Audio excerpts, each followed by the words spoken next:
Erica, may lihim nga bang tinatago sa kanyang pagkatao? Iyan ang bibigyan natin ng maikling reaction video, at kung bago ka pa lang sa munting channel na ito, paki-subscribe para lagi kang updated sa aking channel. Isang mapagpalang araw sa inyong lahat mga ka-viewers. Erica, may lihim daw na tinatago sa kanyang pagkatao. Maraming haka-haka na kaya bigla ang umalis si Erica sa Kalingap dahil sa hindi malaman dahilan.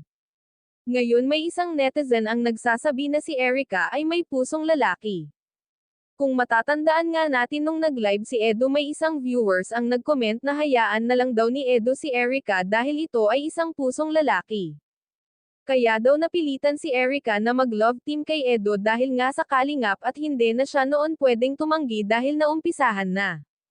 Kaya nga nang maramdaman ni Erica na gusto na talaga siya ni Edo, ay bigla itong nag-back out at biglang nagpaalam sa Kalingap na ayaw na muna niya magpa-vlog.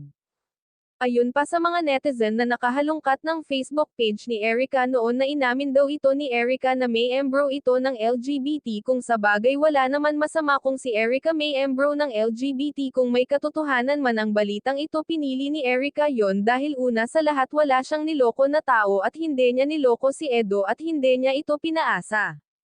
Dahil sa simula pa lang sinabi naman ni Erica kay Edo na gusto niya munang makatapos at ayaw niya muna ng boyfriend.